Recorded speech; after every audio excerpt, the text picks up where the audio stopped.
Well, that was quite a scare. A few minutes more and it would have been one of the shortest tenures on record for a first officer. Is that the engineer that was out on the hull? That storm did a real number on him, but he'll live. Just needs rest. You should worry about yourself. Your duridium levels got dangerously low and destabilized your cell structure. This is definitely one of the more memorable first days I can think of. My name is Dr. Aram Duval, Chief Medical Officer. To be honest, I've never met a Kobliad before. You're rare. I know. I was going to say special. Your people's numbers have dwindled, despite the Federation's efforts to find a more readily available alternative to the duridium you need to survive. Yet you joined Starfleet, and managed to thrive. I imagine the responsibility must be overwhelming. Maybe even a burden at times. It does make me unique, but it's not a burden at all. I'm honored to be Kobliad, to represent my people. As you should be. And don't worry, I won't treat you like a science experiment. I just do the science and leave the experiments to Solano. You don't agree with his methods? I don't agree with his definition of acceptable risks. Not when the lives of your crew are at stake. My professional opinion is that the accident took a toll. More than he's willing to admit. He's overstressed, operating in the pressure cooker of his own mind. Which is never a good headspace when the lives of your crew are at stake. What concerns me is that now he's even further away from the thing he's been chasing his entire career. The breakthrough discovery.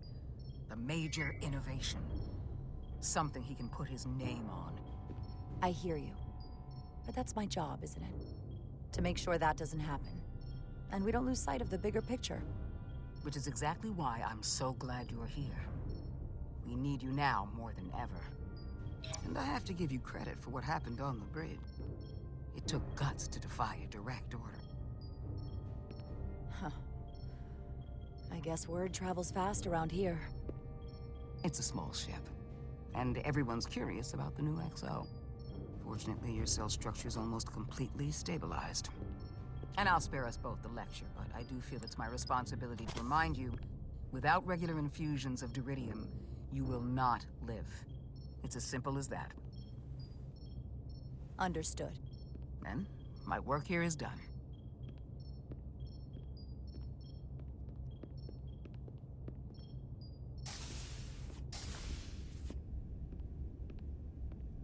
Sorry, I didn't mean to be lurking outside of sickbay. I didn't want to intrude, so it felt more appropriate to wait out here. We were all worried about you. Or I should say I was. I wasn't sure what was happening at first. But then I realized it was your condition. I'm feeling much better. Thank you. It's just part of who I am. Well, being a jerk sometimes is part of who I am. So, I'm sorry for that.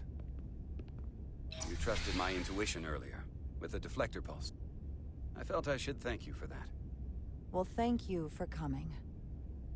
Even though you didn't have to. I wanted to. Now, Carter, the emissions that gave you that burn are quite unusual, like everything else that goes with this storm. That's a combination of hyronolin and lectrazine to counter the radiation effects. That should help speed your healing.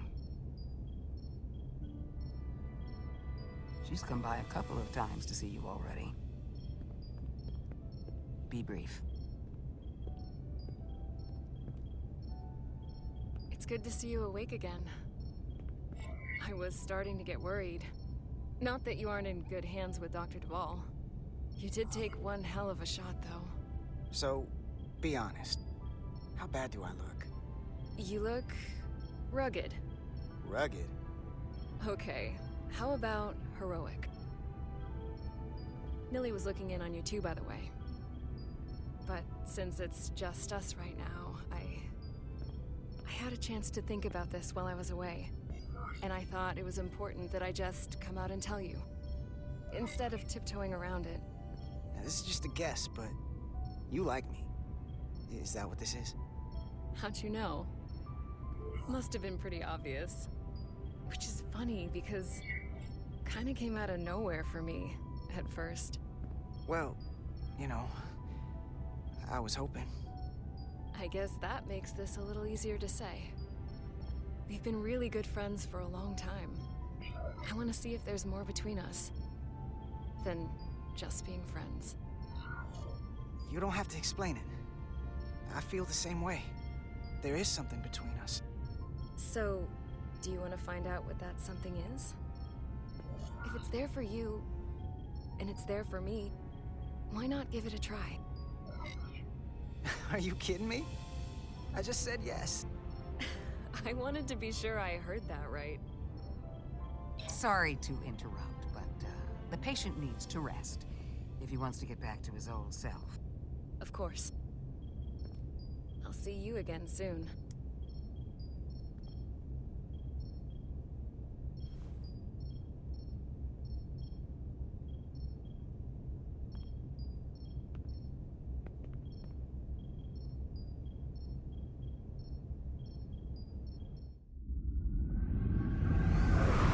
Approaching the rendezvous point outside Atari space. Helm, bring us out of warp. Dropping to impulse. Ionic interference surging, Captain. Shield integrity holding. We can take it. We are at the correct coordinates to meet the shuttle. Commander Rydek, find us our diplomat, if you will. Aye, Captain. Let's reduce the noise. Filter out environmental signals. I can manually tune what's left for Federation signal types.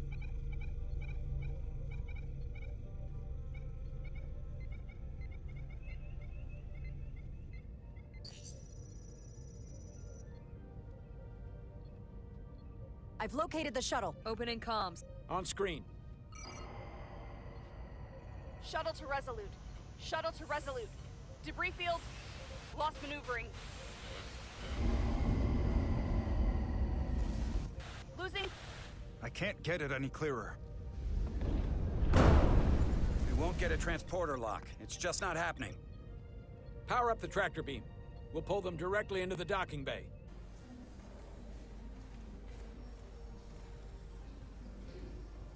Diaz, you good to run the tractor emitter? Yes, sir. You sure? I'm sure.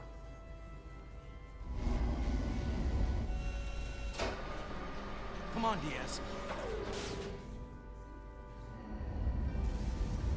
First thing, lock onto the shuttle and stabilize the rotation.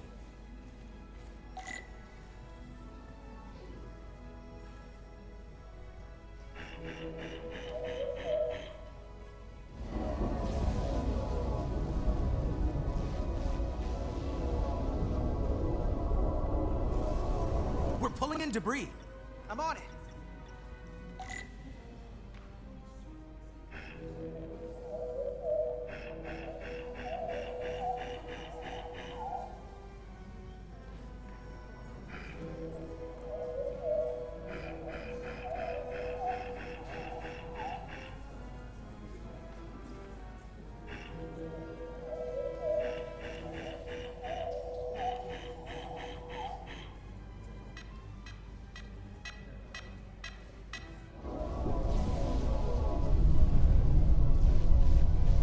That's gonna take out the shuttle. Diaz, the bridge. There's a large piece of debris headed for the shuttle. The tractor beam can't handle it. Can our shields take it? I believe so. Commander Rydek, plot an intercept course. On it.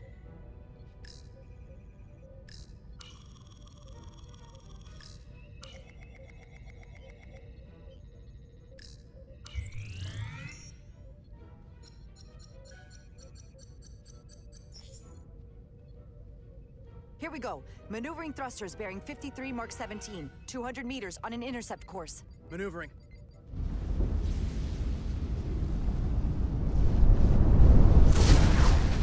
Got it. Whoa! Someone's working hard on the bridge.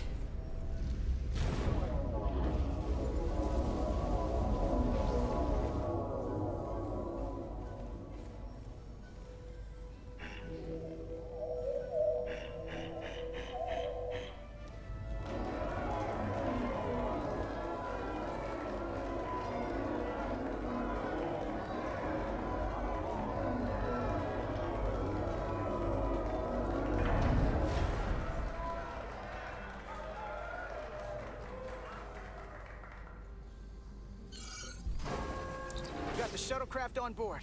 Good job. We're on our way down to meet them.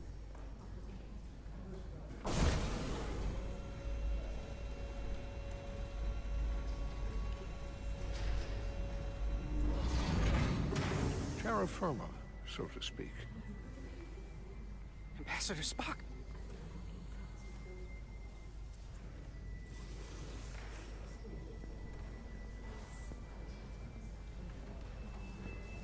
The captain will be right down to meet you, sir. In that case, I will wait for him here.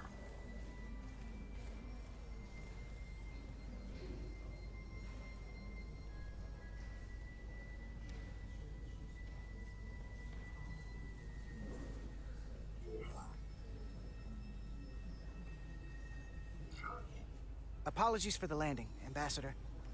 I was operating the tractor beam, sir. I take responsibility. Our arrival was the smoothest part of our journey. Your artistry with a tractor beam is commendable. We thought we were prepared for our arrival in Hotari space, but it is evident my craft was not sufficiently robust for such intense ionic activity. The storm has been pretty intense. There was an element that was most unusual. Before you came to our aid, our maneuvering thrusters and impulse engines were rendered inoperable. So we attempted a short traversal at warp speed, only to find that we could not achieve warp at all, even though our diagnostics computer showed no faults or anomalies. What do you make of that? When all indications say that warp speed is possible. But in practice, we find it is not. Well, this storm is one of the strangest phenomena we've ever encountered. It's disrupted other systems. Who knows what it might do to a warp drive? Yes, it would seem further investigation is called for. Take readings, run some additional diagnostic checks, and we'll get to the bottom of it. Quite logical. Petty Officer... Carter Diaz. Sir. Thank you. Ambassador Spock, Excuse me. I'm honored to have you aboard. I'd like to get right to it. We're already behind.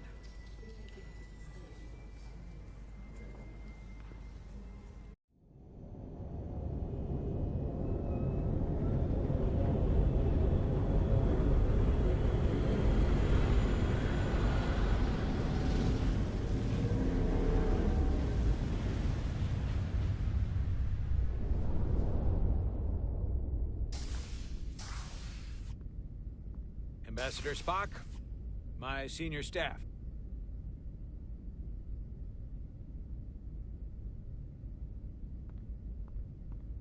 It's not every day that a captain gets to welcome a Starfleet legend aboard. You flatter me, Captain Solano. But legend implies the past tense, whereas I am very much focused on our present circumstances. I didn't mean to suggest you were stuck in the past. You're right, Ambassador. Not the most diplomatic choice of words. You are a legend, Ambassador. There's not an officer in Starfleet that doesn't know of your career. I would never assume that to be the case. We were hoping you could fill us in on the details. We got the basics from Starfleet. Two formerly peaceful neighbors are now on the brink of war. Indeed, and the tension between them grows fiercer by the hour.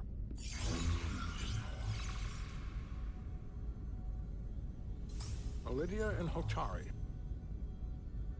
The Lydians are the more advanced species. They made first contact with the Hotari over a century ago.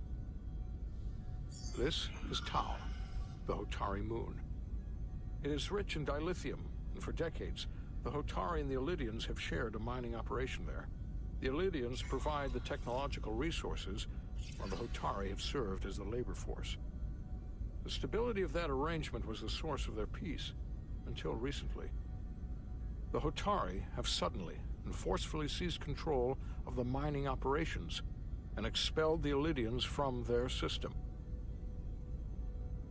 That is the official story, as told by the Hotari when they requested Federation mediation. But the details remain scant. Communications between all parties have been limited by the ionic interference.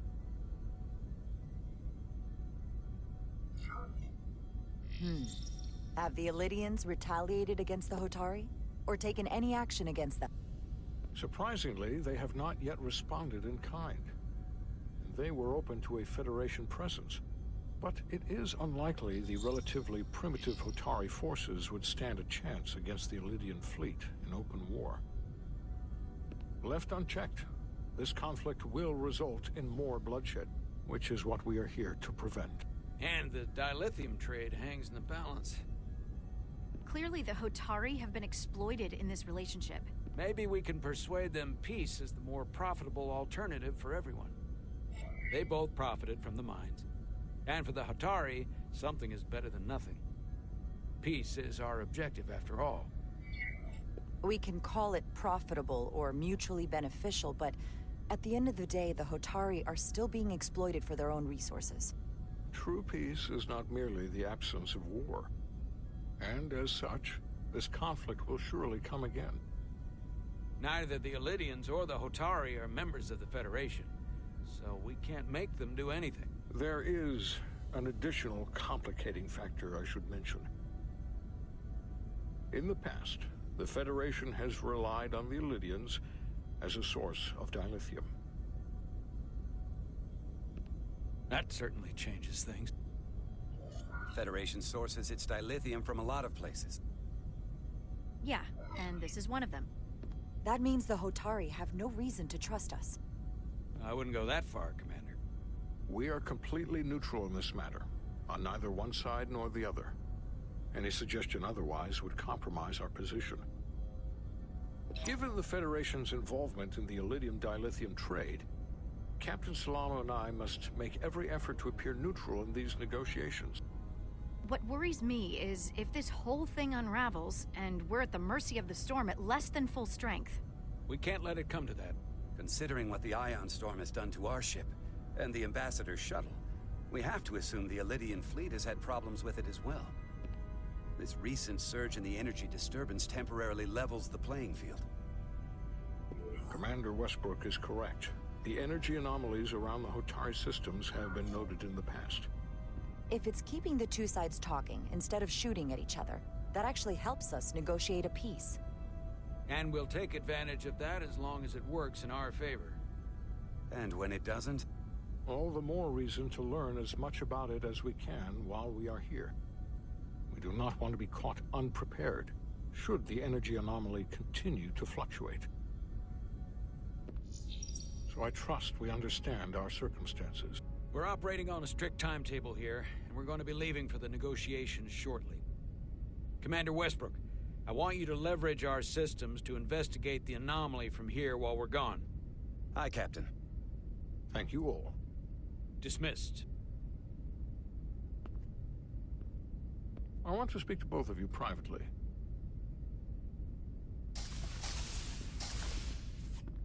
Ambassador Spock, I'd like to make a formal introduction.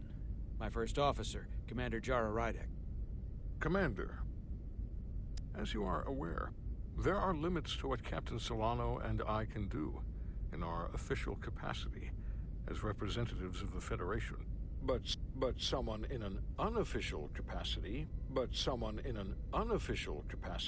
your first officer, Commander Rydek could ingratiate herself to certain parties behind the scenes, where they may be more candid in revealing information that could lead to a resolution. She certainly goes her own way. I'm honored to be included in the negotiation process. You're not just included, you are instrumental. Well, I hope Commander Rydek will have more luck finding out what really happened than we will through official diplomatic channels. The fate of the negotiations, the interests of the Federation, and the prospect for peace may very well depend on it.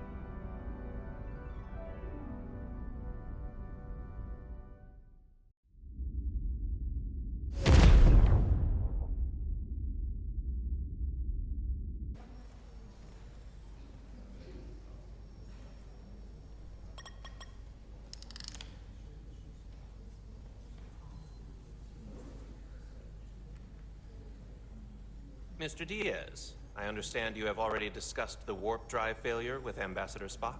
I have. It is imperative that the Ambassador's shuttle be flight ready. I need you both to ascertain the root cause of the system failures he encountered. I'm surprised, Commander. I thought you would have wanted to work on Ambassador Spock's shuttle yourself. I respect the Ambassador and his many accomplishments, but I do not derive any satisfaction from interacting with his shuttle as if it were somehow transubstantiated through its association with him. Especially when I have the entirety of this starship to concern myself with. When you look at it logically, yes, it is just a shuttle. No different than any of the others. There is plenty that is different about it, and that is what you are to investigate. But please limit your findings to observable scientific phenomena. We'll try to restrain ourselves. Then I will leave you to it. Make note of any abnormalities in your report. Carry on. It seems like he's warming up to us. Yeah. Even Chovok has to look at that face and know you've earned some real respect. And I have to admit that I owe you one.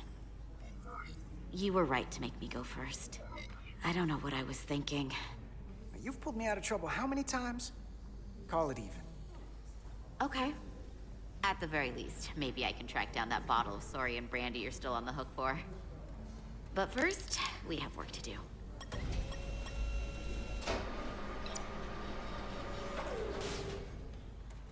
Ready to go? All set. Let's run the diagnostic.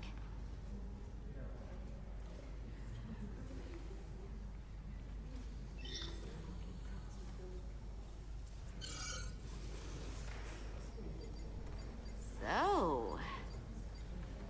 I know about your talk with Miranda. You do? She sent me a Priority 1 dispatch right after your conversation. I'm happy for you. Both of you. Thanks. But I'm only going to tell you this once. Don't screw this up. Because I would be very unhappy if you tried this out and then, I don't know, 6 weeks or 6 days later, I have to start splitting holidays between the two of you. All because things went south and you're not on speaking terms. That just isn't gonna work for me. That's not gonna happen, okay? And why are you even going there? We haven't even gone on a date yet. I just want you to know where I stand. I like my friends and I like our group. I don't want to lose that. Is that thing done yet? Yeah, it's wrapping up. Let's see. The relays along the primary EPS are blown. The backup relays are all intact.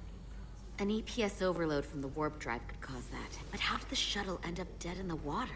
Huh. Well, maybe the ship's data recorder can tell us something.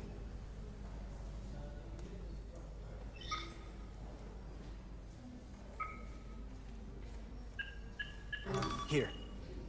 They were only about 8 minutes from their plotted warp point. No faults, just those warnings. What are they?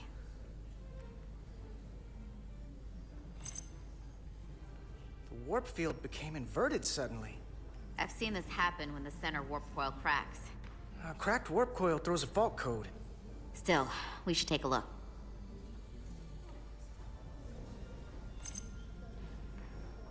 There was a complete warp cascade failure. Wow. They're lucky the shuttle didn't turn inside out.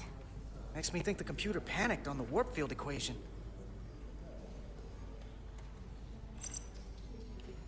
Subspace variance out of tolerance. What does that mean? It means the main navigation array lost sight of space somehow. Will the array going offline cause? Yes, but it should have also thrown a fault code. Any one of these failures should have thrown a fault. If it was caused by a system failure. None of this caused the relays to blow. Roll forward to when that happened. Yes, ma'am.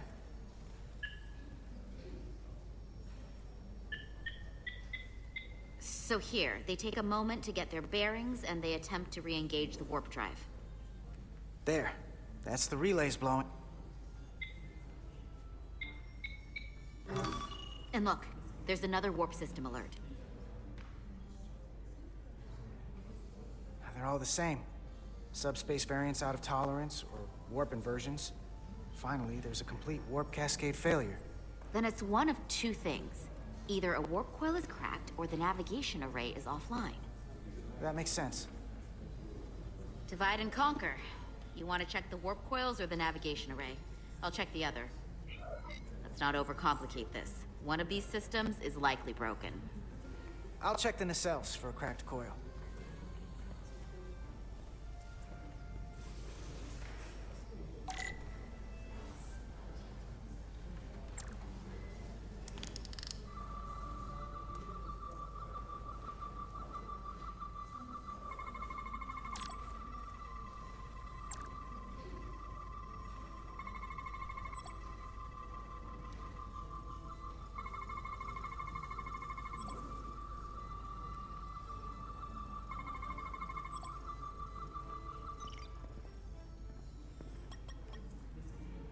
I checked every coil on the port nacelle for imbalances.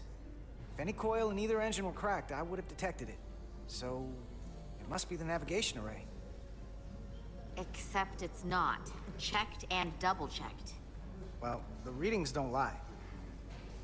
Here comes the security detail for the way team.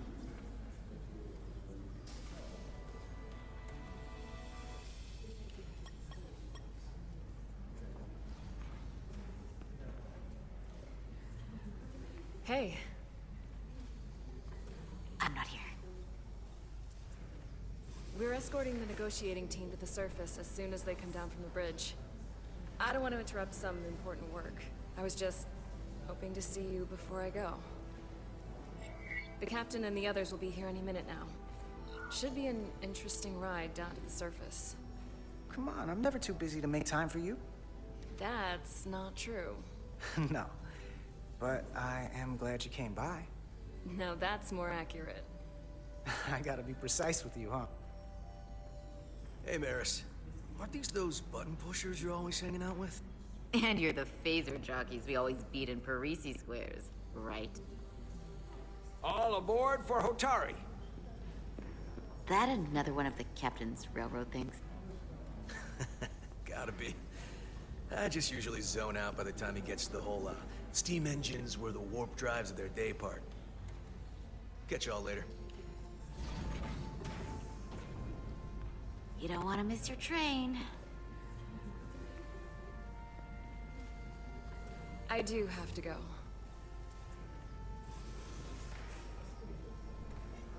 Not gonna lie, I'd rather not leave right now.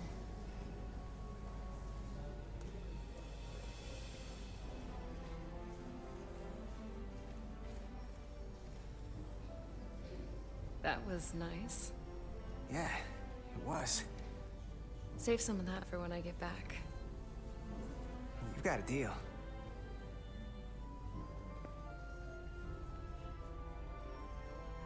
Be seeing you.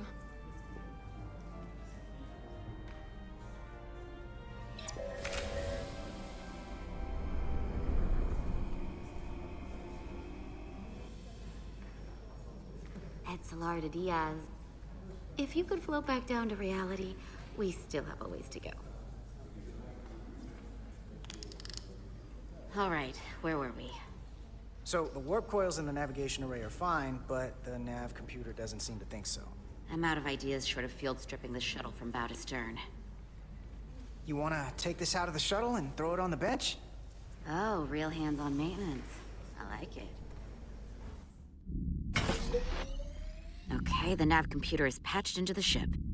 The ship's computer can double-check our work. If the shuttle's nav computer is putting out false data, we'll know. Let's run through the shuttle's logs again. Running now.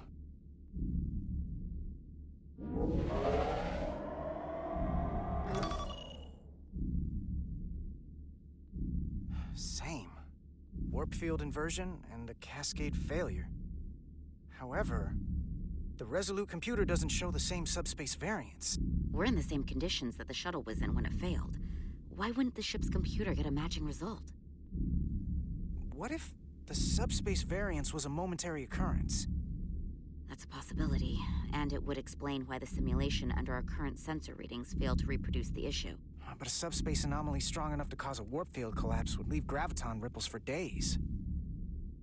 Let's run with the momentary subspace variance theory for now. Roll forward to the shuttle's attempt to re-engage the warp drive. We need the conditions of space around the shuttle at the moment of warp failure. Resuming simulation.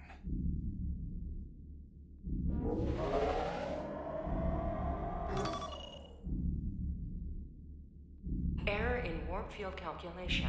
Cochrane formula variables are out of range. That right there. Take the shuttle sensor data from that moment. Computer, why did the warp field calculation fail?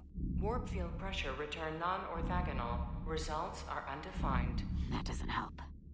Wait, what if we use a different ship? Put the Resolute into the simulation instead of the shuttle. Yeah, it should warp just fine.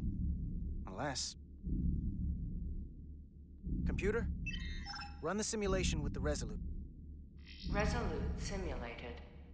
Computer, give me manual control on the warp power. Static field intensity, warp 1.1. 1.2. 1.3. Warp pressure is destabilized. Error in warp field calculation. The warp drive has experienced a system-wide cascade failure. Warp field collapsed. Subspace variance is out of tolerance. Cochrane formula results are undefined. Bingo. What? The same moment when the shuttle failed to warp, so did the ship. Whatever happened to the shuttle just happened to us. The Resolute will not sustain warp. We can't leave Hotari space.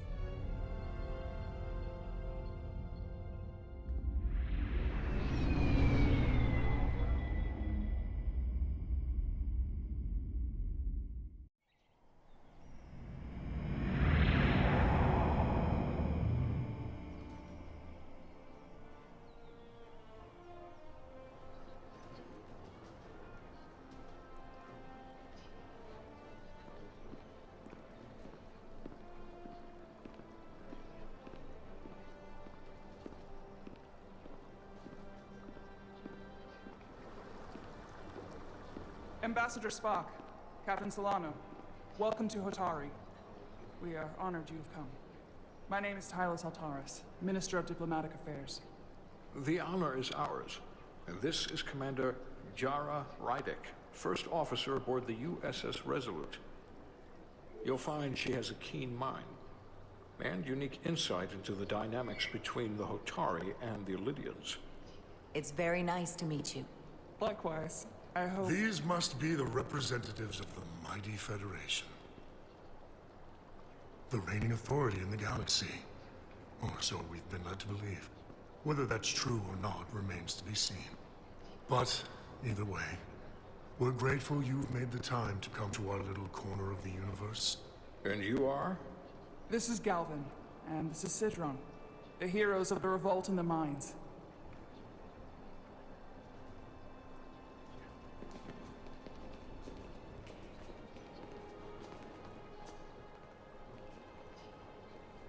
Let's hope this is the last time we ever have to come here. If you'll excuse me.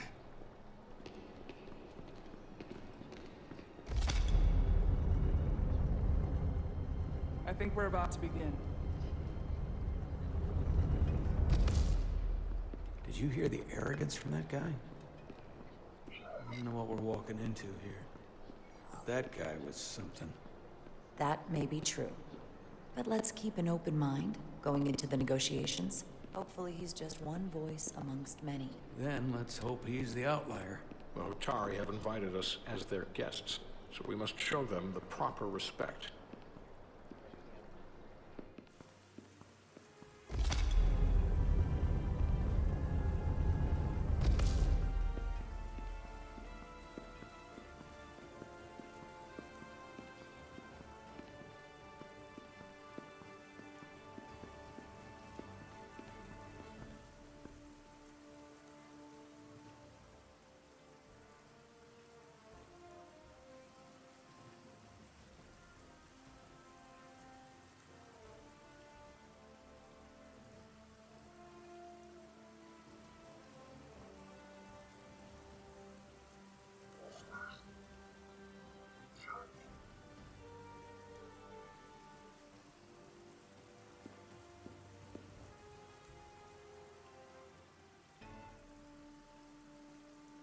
Ambassador Spock, welcome to Hotari Prime.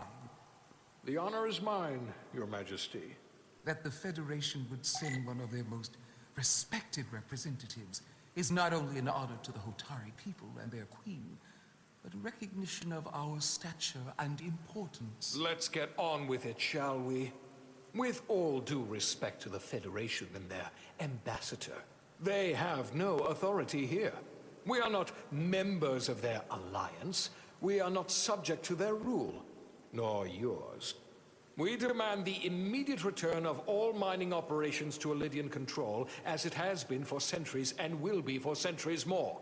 That has always been our understanding. That understanding has changed. Then you invite war! And if you cannot remain silent, you will be silenced.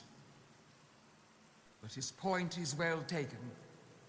What is the Federation's interest in this matter?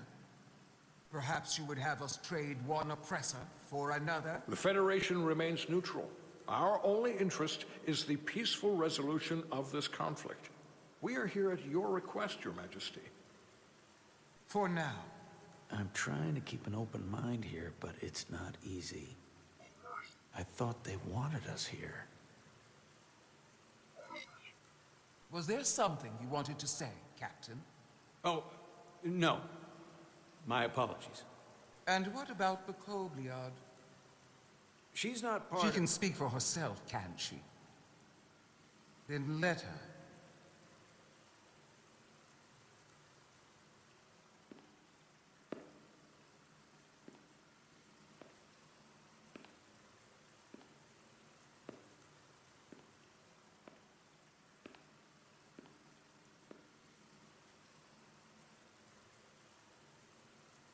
Now then, what is your name? Commander Jara Rydek, Your Majesty. Being a Kobliad, you would know better than anyone. Your people suffered brutal treatment at the hands of the Cardassians. Their injustice towards the Kobliad is as unimaginable as it is unforgivable. Not unlike how we have been treated by the Elydians. As much as they'd have you believe they are the victims here, remember it was the Hotari who attacked us. Hundreds of innocent Elydians were slaughtered without mercy in those mines. The blood is on their hands, not ours. Quiet! If after all the Kobliad suffered, you finally had the chance to right that wrong, to get out from under their control,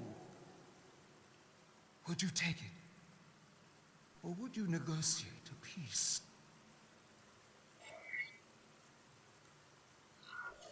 There is no remedy for what the Kobliad suffered. And I fear who we might have become in pursuit of it. There is no justice if the oppressed become the oppressor. So I would willingly accept a peaceful resolution if it were offered. That is the real opportunity. Perhaps, Commander Rydek. Perhaps. Unfortunately, that was not the case, was it? No, it was not. Peace is often elusive to those who need it most. The Federation is the most powerful, most advanced alliance in the galaxy. It's widely known we have an abundance of dilithium in our mines. And it's in your interest to secure a steady supply. Your Majesty, if I may. Ambassador Spock would have us believe you're here as a neutral party in the interest of peace. So why are you really here? I want the truth, not your Federation rhetoric. It's possible the Federation has an interest in both peace and securing a steady source of dilithium. One does not preclude or prevent the other. But that's just my personal opinion. Given the Federation has done business with the Elydians for decades, I would agree. It's entirely possible, if not highly likely. What they haven't said, but cannot deny, is a simple truth. The dilithium trade would not and will no longer exist without Elydian involvement. We created it for the benefit of everyone, especially the Hotari. We've given them warp technology. We've let them share in the profits. We've made their lives infinitely better than before dilithium was discovered. All of that goes away if the Federation turns a blind eye to their treachery. That is enough of your lies! The Hotari are quite capable of running the mines. We've done so for centuries. So tell me, who deserves control of the dilithium trade and the mines on Tau? Who should the Federation recognize? The Hotari or the Elidians? It can only be one or the other, not both. If there can only be one, then it would be in the best interest of all involved if the Elidians resumed operation of the mine. And that is why we should not trust our fate to the Federation. She speaks sense. You do well to listen to her. And you do well to hold your tongue. We will take back our minds by any means necessary. Then you will see more blood spilled. I am more than willing to address your concerns, Your Majesty. Yours as well, Representative. But I suggest we could have a more productive conversation with a smaller group. Perhaps only the most essential representatives.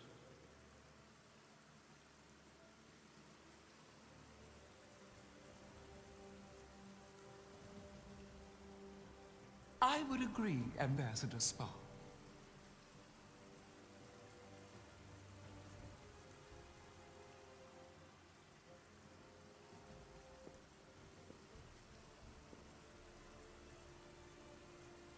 I think this is best left to those of us with more experience in diplomatic matters.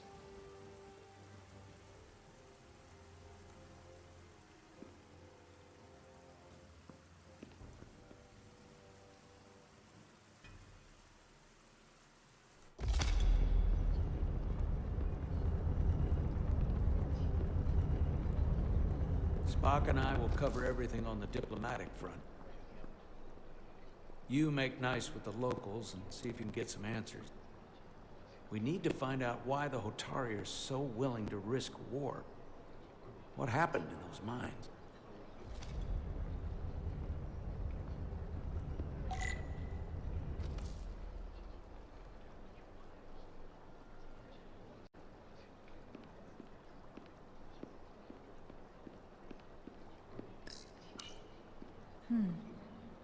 Soothing.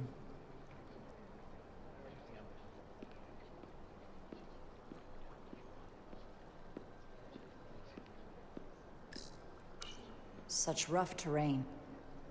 No wonder the Hotari are so tough.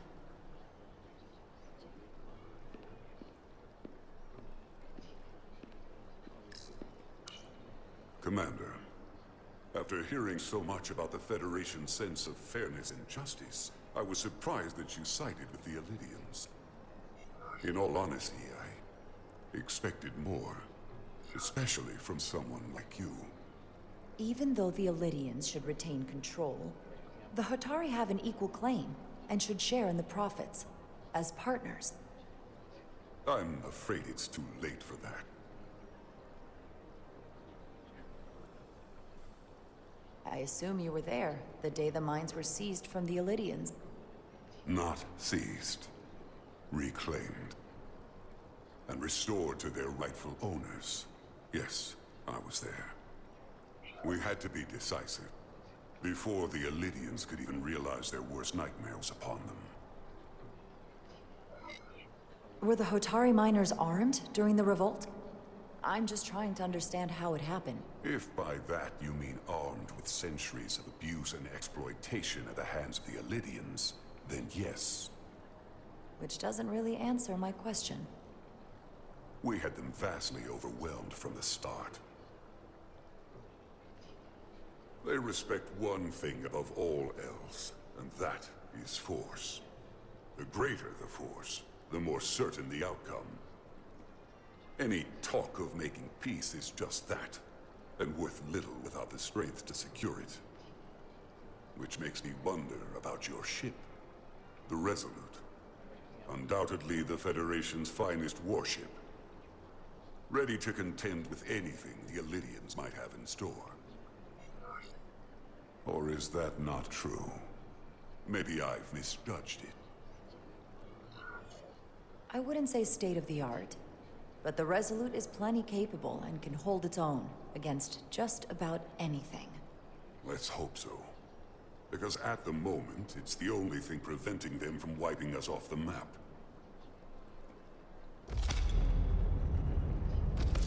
Sidron. A pleasure meeting you, Commander. I'm sure we'll cross paths again.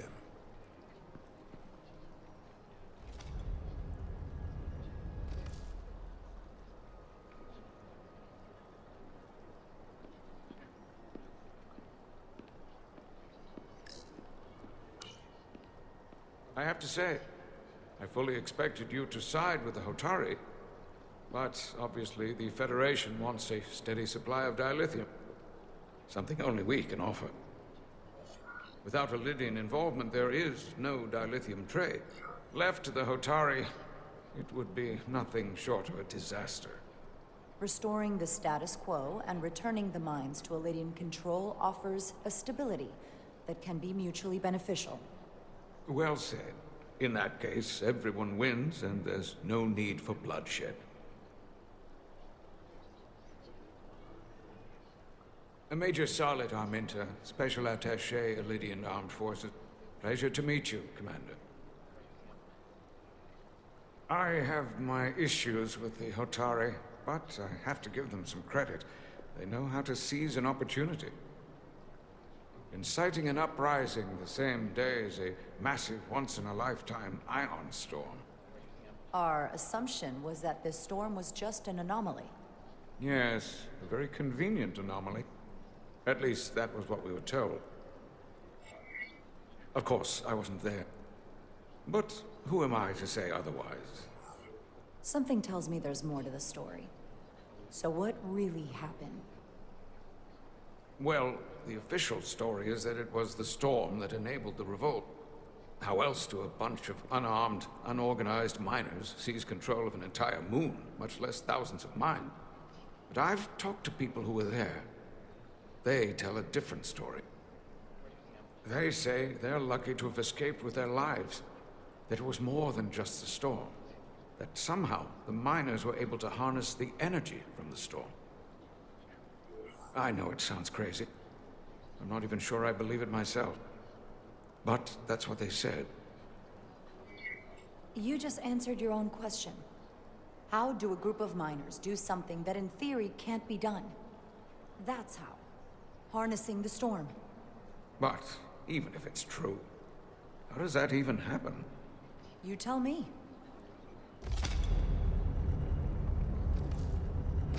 If you'll excuse me, Commander Ryder.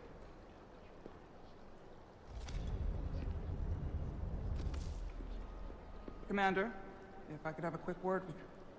Of course. Commander Rydek, I have to admit, I was surprised when you said the Illyrians should control the dilithium trade. I was under the assumption the Federation was neutral. But maybe I was wrong. We came to help negotiate a peace, not for business. And I can assure you, we have no interest in dilithium. Everyone has an interest in dilithium. But I trust a peaceful resolution serves all our interests. I saw you speaking with the Illyrian. I'm sure they're painting themselves as the victims. The Illyrians are under the impression the Hotari are somehow the cause of the ion storm. Which I'm sure they attribute to our lack of experience or sheer inferiority. But we are as much the victims of this horrific storm as they are. For the first time in our history, the Hotari have the upper hand. We see ourselves as strong instead of downtrodden. New voices have risen up. Old voices shouted down. Calvin and Sidron have become national heroes. Now they have the Queen's ear. For better or worse, depending on your perspective. I take it they're against a negotiated peace with the Illyrians. Heroes tend to want more of what made them heroic. If it were up to them, they'd wage all-out war and bring ruin upon us all. My fear has been that the Illidians will launch an attack and crush us. You've seen their starship, no doubt. They could have retaken the mines whenever they wanted to, but it never happened. And as strange as this may sound, I'd almost say they're afraid. I just don't know what they're afraid of. It's still the same bluster and bravado you would expect from them. Because of what happened in the mines. Is it Galvin they're afraid of? It's entirely possible, but I don't know for sure. Whatever Galvin is doing in those mines is turning everything upside down, but no one knows exactly what's happening.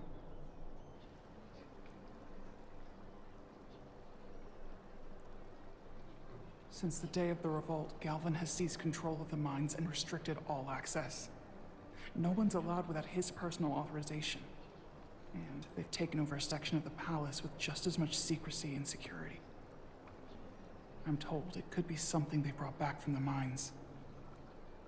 I've made inquiries, but everyone pretends it doesn't exist. I strongly suspect they're hiding something. Are you sure of this?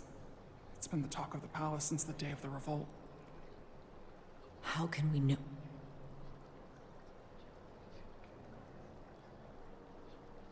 I'd better see what's happening.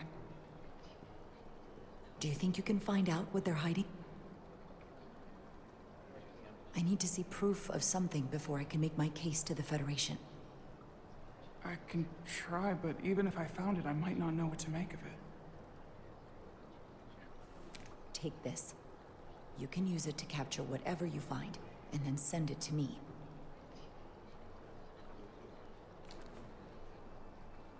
Thank you. I will let you know what I find. And I look forward to our meeting again.